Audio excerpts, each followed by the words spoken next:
दोस्तों अभी हम लोग आ चुके हैं बिल्कुल हमारे नॉर्मल स्क्रीन के ऊपर। यस दोस्तों, यहाँ पे हम लोग बात करने वाले हैं एक पर्टिकुलर बिजनेस के बारे में। एंड फिलहाल जो खबरें हम लोग को सुनने को देखने को मिल रही है, नो डाउट उसका जो मतलब जैसे मैंने बताया कि खबरें आइदर पॉजिटिव होती है या फिर नेगेटिव होती है। तो यस, हम कह सकते हैं कि फिलहाल जो अपडेट सामने आ रहा है वो नेगेटिव है। बट देखिए, जैसे मैंने आप लोगों को बताया, अगर आप स्टॉक मार्केट में हो ना, तो स्टॉक मार्केट अल्टीमेटली है क्या, बिजनेस ही है ना। तो बिजनेस से रिलेटेड कभी पॉजिटिव खबरें आएगी, कभी नेगेटिव खबरें आएगी। एंड खास करके देखिए, पॉजिटिव खबरें आती है हम लोगों को कोई फर्क नहीं पड़ता है, अच्छा ही लगता है।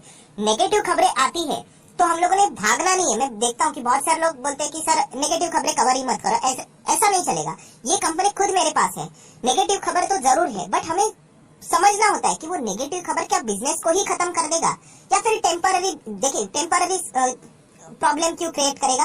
बिकॉज बिजनेस है, बिजनेस बोला तो जैसे मैंने आप लोगों को बताया कि प्लस माइनस चलता रहता है। ऐसा कभी नहीं रहेगा कि बिजनेस हमेशा प्लस प्लस प्लस में ही चलेगा, नहीं, उतार चढ़ाव हमेशा आते रहते। सिर्फ हमें ये देखना है कि जो भी खबरें आ रही है वो इंटरनल है या फिर एक्सटर्नल है, एंड क्या ये कंपनी को कितना डैमेज कर सकती है, वो समझ आप लोगों में होनी चाहिए। अगर आप ये भागना स्टार्ट कर दोगे ना, मतलब हर वक्त कि यहाँ पे ऐसी खबरें आ गई सर भागो भागो, तो आप कभी ये चीजें सीख नहीं पाओगे, राइट। तो इसलिए मैं जानबूझ के वीडियो बना रहा हूँ दोस्तों, क्योंकि आपको ये चीजों के को फेस करना यहाँ पे आना चाहिए। तो एग्जैक्टली खबर क्या है वो मैं आपके सामने रखूंगा, कौन से सेक्टर से रिलेटेड वो बताऊंगा, कौन से स्टॉक से रिलेटेड है वो भी मैं आपको बताऊंगा, एंड क्या आप लोगों ने कंटिन्यू करना चाहिए या फिर भागना चाहिए, उससे रिलेटेड भी मैं आप लोगों को वैलिड पॉइंट यहाँ पे बताने वाला हूँ, तो आप इजीली डिसीजन ले सकते हो।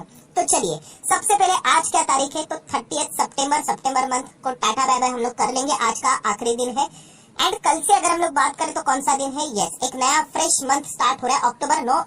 मतलब देखा गया तो कोई डाउट नहीं इसमें कि कल बाजार बंद रहेगा, कल परसों मतलब नॉर्मल छुट्टी रहती है, बट स्टिल मार्केट में बिजनेस तो हमेशा चलता रहता है।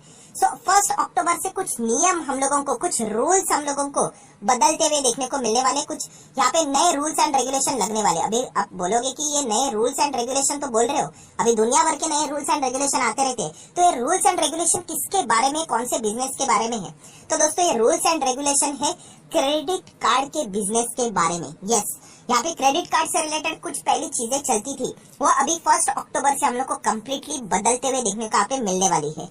एंड फिलहाल जो भी रूल्स एंड रेगुलेशन होते हैं, देखिए ये जो धंधा रहता है उसमें हमेशा देखा गया तो कस्टमर यहाँ पे फंसने के चांसेस ज्यादा होते हैं, तो इसीलिए यहाँ पे ज्यादा ट्रांसपेरेंसी करने से रिलेटेड ये कुछ रूल्स रेगुलेशन लाए गए हैं। एंड इसके चलते जो क्रेडिट कार्ड से रिलेटेड बिजनेस करने वाली कंपनीज है उनके लिए आमदनी थोड़ी सी यहाँ पे लिटिल बिट कम होते हुए भी देखने को यहाँ पे मिल सकती है। बट देखा गया तो उससे आप लोगों ने डरने की जरूरत नहीं है। क्यों ऐसा, तो पहले हम लोगों को समझना पड़ेगा कि कौन से नए 3 नए नियम हम लोग को आते हुए देखने को मिल रहे हैं। एंड 4th पॉइंट ऐसा है, वो एक मतलब हम कह सकते हैं कि मेजर नेगेटिव पॉइंट है, बट क्या उससे भी आप लोगों ने डरना चाहिए या नहीं, वो भी मैं आप लोगों को बताने वाला। तो चलिए, क्रेडिट कार्ड से रिलेटेड 1 अक्टूबर कल से क्या क्या नए नियम आने वाले हैं वो मैं आपके सामने रखना चाहूंगा। सो पॉइंट नंबर 1 है दोस्तों ओटीपी नियम। यस, पहले ओटीपी मतलब बोलते हैं ना, कार्ड इशू करते वक्त एंड कार्ड होल्ड करते वक्त ओटीपी से रिलेटेड कोई लेन देन यहाँ पे नहीं होता था। तो अभी यहाँ पे कार्ड इशू करते वक्त आप लोगों को मतलब जो कंपनीज रहेगी उनको ये सारी चीजें करनी पड़ेगी, ओटीपी यहाँ पे देना पड़ेगा, एंड उसके बाद ही आप यहाँ पे प्रॉपरली कार्ड यहाँ पे इशू कर पाएंगे। सो एक नॉर्मल सी बात है, इसमें कोई ऐसी बात नहीं कि ओटीपी वाली सिस्टम स्टार्ट कर दी तो हम लोग कार्ड इस्तेमाल नहीं करेंगे, ऐसा बिल्कुल भी नहीं है। ये चीजें चलेगी, इससे कोई टेंशन वाली बात नहीं है। आ जाते हैं पॉइंट नंबर 2 की ओर। पॉइंट नंबर 2 किससे रिलेटेड है, अगर आप क्रेडिट कार्ड इस्तेमाल करते हो तो आपको पता है लिमिट्स रहते हैं आपका कि इतने लिमिट तक आप क्रेडिट कार्ड इस्तेमाल यहाँ पे कर सकते हो। सो दोस्तों यहाँ पे आप सभी लोगों ने सुना होगा कि आपका अगर लिमिट आपको बढ़ाना है तो आपको एक बहुत ही अच्छा कस्टमर बन के दिखाना पड़ेगा। अच्छा कस्टमर मतलब ये देखिए, मैं आपको कुछ पॉइंट्स बताना चाहूंगा, जैसे कि ये देखिए, if you use your credit card regularly and also pay your bills in full and on time, then bank will automatically increase the credit limit on your card. मतलब आप क्रेडिट कार्ड का इस्तेमाल करते हो और रेगुलरली आप payment करते हो बाद में ड्यू डेट के पहले, या फिर जितना हो सके जल्द से जल्द ऑन टाइम पेमेंट करते हो और वो भी पूरा करते हो, तो आपका क्रेडिट स्कोर बहुत अच्छा होता है। एंड इसके चलते क्या हो जाता है कि बैंक को पता चलता है या फिर जो भी क्रेडिट कार्ड इश्यू वाली कंपनी है उसको पता चलता है ये तो मतलब कस्टमर बहुत ही सिंसियर है, एंड इसका क्या हो जाता है, क्रेडिट लिमिट जो आपका रहता है वो ऑटोमेटिकली बढ़ जाता है। तो भूल जाइए दोस्तों, अभी ऐसी कंपनी ये चीज नहीं कर सकती। अगर उनको अभी ये लिमिट बढ़ाना है तो उनको कस्टमर कार्ड होल्डर को, जैसे कि अगर आपके पास कार्ड है तो आपको बताना पड़ेगा, आपको पूछना पड़ेगा यहाँ पे, सर आप रेगुलरली अच्छे पेमेंट यहाँ पे कर रहे हो, आपकी लिमिट फॉर एग्जांपल 50,000 है, क्या हम लोग इसको बढ़ा सकते हैं 60,000, 70,000, 1 लाख? तो ये पूछना पड़ेगा। पहले ये सिस्टम नहीं थी, पहले ऑटोमेटिकली यहाँ पे हुआ करता था, तो ये अभी यहाँ पे हट चुका है। So definitely as a credit card company के लिए ये नेगेटिव पॉइंट जरूर है यहाँ पे, क्योंकि पहले ऑटोमेटिकली चीजें हुआ करती थी। अभी आप सब लोगों को पता है कि अगर सामने वाली पार्टी ना बोल दे यहाँ पे, तो जितना लिमिट है उतना ही रहेगा, तो इनका बिजनेस थोड़ा सा लिटिल बिट इम्पैक्ट होते हुए देखने को यहाँ पे मिल सकता है। बट इसके चलते अगर आप कंपनी को ये सोचोगे कि कंपनी ही धाराशायी हो जाएगी, तो ऐसा कुछ नहीं। बट जैसे मैंने कहा ना कि ये पॉइंट समझ में आप लोगों को यहाँ पे आना चाहिए। तो जैसे मैंने बताया, पॉइंट नंबर 2 क्या था? लिमिट। लिमिट यहाँ पे बिना आपको पूछे यहाँ पे ऑटोमेटिकली बढ़ाया करते थे अगर आप एक अच्छे कस्टमर होते तो। बट अभी यहाँ पे ऐसा कुछ ऑटोमेटिक सिस्टम नहीं रहेगा, यहाँ पे आप लोगों की परमिशन यहाँ पे उनको लेनी पड़ेगी।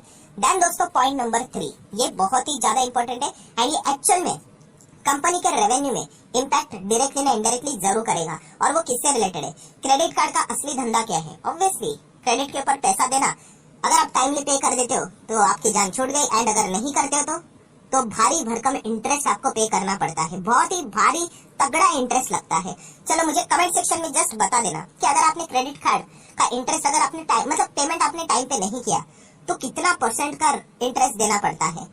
रफली एक अंदाजा यहाँ पे बता देना, मतलब कितनी जबरदस्त वो, मतलब आप बोल सकते हो पेनल्टी टाइप की चीज रहती है, बहुत ही भारी इंटरेस्ट यहाँ पे देना पड़ता है। सो यहाँ पे नया नियम क्या है दोस्तों? तो नया नियम ये है कि यहाँ पे अब पहले डिफॉल्ट करते थे एंड उसके बाद कि क्रेडिट कार्ड कंपनी उनके ऊपर कंपाउंड इंटरेस्ट भी चार्ज किया करती थी, इंटरेस्ट के ऊपर इंटरेस्ट। ये तो लिटरली जान ही लिया करता था कार्ड होल्डर को। सो फिलहाल ये रूल हट चुका है। सो अभी कोई कंपाउंड इंटरेस्ट का यहाँ पे हम लोग को झमेला देखने को नहीं मिलेगा। सो डेफिनेटली ये वाला जो थर्ड नियम देखने को मिल रहा है, जो कि कल से लागू होने वाला है, ये कार्ड इश्यू करने वाली कंपनीज के लिए डेफिनेटली नेगेटिव है, क्योंकि उनके रेवेन्यूज में हम लोग को थोड़ा बहुत यहाँ पे फर्क पड़ते हुए जरूर देखने को यहाँ पे मिलेगा ही मिलेगा। बट अगेन सेम चीज, क्या इसके चलते क्या इनका बिजनेस खत्म हो जाएगा? बिल्कुल भी नहीं, फर्क थोड़ा सा पड़ेगा। तो ये पॉइंट आपको समझ में यहाँ पे आना चाहिए। डन दोस्तों, ये जैसे मैंने बताया ये 3 पॉइंट्स कल से हम लोग को लागू होते हुए देखने को मिल जाएंगे 1 अक्टूबर से। देन दोस्तों 4th पॉइंट ऐसा है जो कि इनके बिजनेस से रिलेटेड है, कि यहाँ पे क्रेडिट कार्ड से रिलेटेड आप लोगों ने देखा होगा कि चलो क्रेडिट कार्ड भी नहीं दोस्तों, डेबिट कार्ड भी अगर आप लाने के लिए जाते होंगे तो थोड़ा सा डिले हो रहा है या फिर आपका वेटिंग लिस्ट में नाम बढ़ते ही जा रहा है। तो ऐसा क्यों हो रहा है?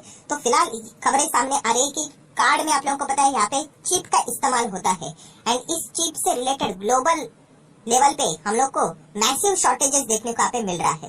तो इसके चलते आप लोगों का जो कार्ड है वो थोड़ा बहुत डिले यहाँ पे हो रहा है। सो डिमांड बहुत है, बट अगर इन शॉर्टेजेस के चलते सप्लाई धीमे धीमे धीमे धीमे करके हो रही है, तो डेफिनेटली जो कार्ड इश्यू वाली कंपनी है उनके लिए थोड़ा बहुत यहाँ पे हम लोग को नेगेटिव पॉइंट देखने को यहाँ पे मिल रहा है। सो ये चीज दोनों के लिए है, क्रेडिट कार्ड के लिए भी है, डेबिट कार्ड के लिए भी है, राइट? तो ये भी एक पॉइंट हम लोग को देखने को यहाँ पे मिल रहा है। तो 4 पॉइंट में नेगेटिव पॉइंट्स है, इसमें कोई हम लोग सेलिब्रेट नहीं कर सकते बहुत बढ़िया बढ़िया बात न्यूज सामने आई करके, बिल्कुल भी नहीं। एंड स्टॉक मार्केट में हम लोग हमेशा कंपनी के हिसाब से सोचते हैं, एंड स्टॉक मार्केट में केवल एक ही कंपनी कार्ड इश्यू करने वाली लिस्टेड एंटिटी, एंड वो और कोई नहीं, SBI कार्ड है।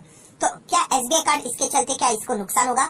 थोड़ा बहुत नुकसान होगा, बट जैसे मैंने कहा ना कि आपने वो समझ होनी चाहिए कि नेगेटिव पॉइंट को कितना आपने समझना चाहिए, कि छोटा सा नेगेटिव है या फिर बहुत बड़ा नेगेटिव है कि इनका बिजनेस ही तबाह हो गया।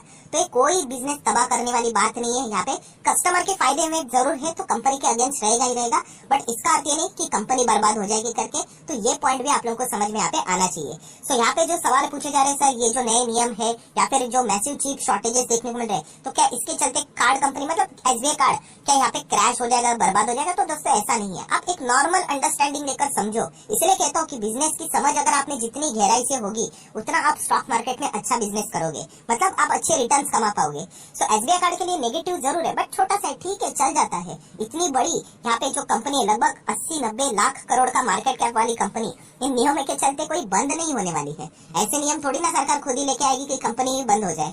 तो ये पॉइंट आपको समझ में आना चाहिए। बट डेफिनेटली जो खास करके कार्ड लिमिट वाला जो नियम है वो इनकी कंपनी के लिए थोड़ा सा नेगेटिव है, एंड प्लस उसी के साथ साथ जो कंपाउंड इंटरेस्ट वाली भी चीज थी वो भी अभी बंद हो गई, तो ये भी उनके लिए नेगेटिव पॉइंट यहाँ पे जरूर है।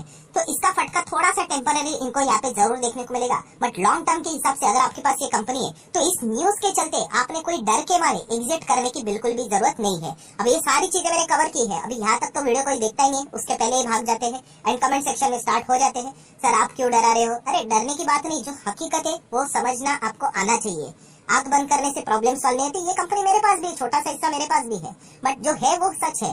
तो इसलिए कहता हूँ कि स्टॉक मार्केट में आए हो ना तो रियलिटी फेस करनी पड़ेगी, जो कुछ भी है, चाहे फिर वो आपको अच्छा लगे या ना लगे। सो डेफिनेटली ये जो खबरें हैं वो नेगेटिव है, छोटे छोटे नेगेटिव पॉइंट्स है, बट इसके चलते एसबीआई कार्ड जैसी बड़ी कंपनी, 1 लाख करोड़ के आसपास का मार्केट कैप रहने वाली कंपनी, कोई यहाँ पे बर्बाद नहीं होने वाली है।